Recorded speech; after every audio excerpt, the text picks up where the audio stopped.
Hello बच्चों, कैसे हैं आप लोग। उम्मीद करती हूँ सब बहुत अच्छे होंगे और अपनी पढ़ाई कर रहे होंगे।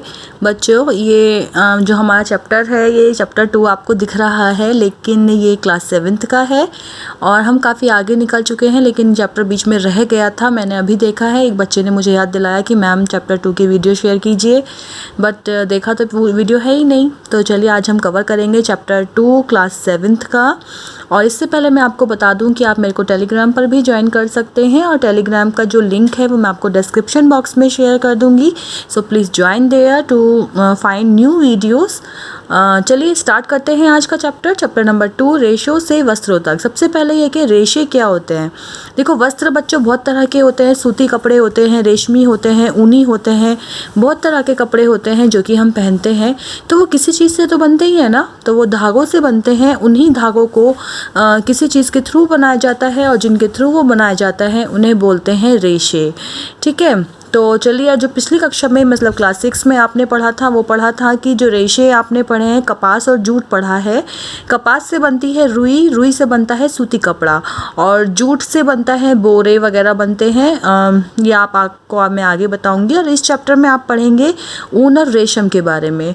ठीक है, तो ऊन और रेशम जो है, इसके अलावा आप पौधे और जंतुओं से प्राप्त रेशे भी पढ़ेंगे। पौधे एवं जंतुओं से प्राप्त रेशे, जो रेशा में पौधों से प्राप्त होते हैं उन्हें पादप रेशा कहते हैं। जैसे कि कपास है, बता दिया मैंने आपको कि कपास से रुई बनती है।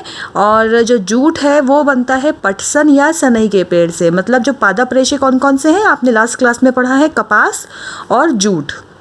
ठीक है, इसके अलावा जो जंतुओं से प्राप्त रेशे हैं वो आप इस क्लास में, इस चैप्टर में पढ़ेंगे।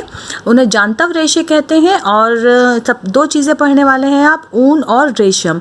तो ऊन हमें किससे मिलती है? ऊन मिलती है हमें भेड़ से, याक से, और बहुत सारे जंतु हैं जिनसे हमें मिलती है, ये आप पढ़ेंगे अभी। और रेशम मिलता है हमें रेशम कीट के कोकून से। जब आप रेशम कैसे बनता है ये पढ़ेंगे तो उसमें आपको सब क्लियर हो जाएगा।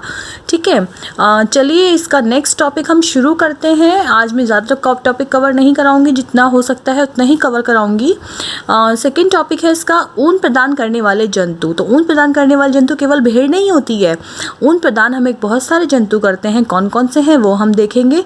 पहली बात तो जो ऊन, भेड़ के त्वचा के बाल होते हैं बहुत ही मुलायम होते हैं और उन्हें ही ऊन कहा जाता है। ऊन क्या होता है ये भी आपको पता लग गया। इसके अलावा ऊन हमें याक, ऊंट, बकरी से भी मिलती है। आप सोचते होंगे बकरी पे तो बाल ही नहीं होते, लेकिन बच्चों जो हमारे यहाँ बकरी होती है उस पर बाल नहीं होते हैं। लेकिन जैसे जम्मू कश्मीर की जो पहाड़ी क्षेत्रों में पाई जाती है, जिसका नाम है अंगोरा बकरी, उस पर बाल होते हैं और उसे अंगोरा ऊन मिलती है। इसी तरह से कश्मीरी बकरी जो होती है उससे पश्मीना की शॉल बनाई जाती है। आपने सुना होगा पश्मीना के जो शॉल हैं, स्वेटर से बहुत महंगे होते हैं क्योंकि वो कश्मीरी बकरी से मिलती है वो ऊन। ठीक है, और याक जो है वो तिब्बत और लद्दाख में मिलता है वो उसकी ऊन।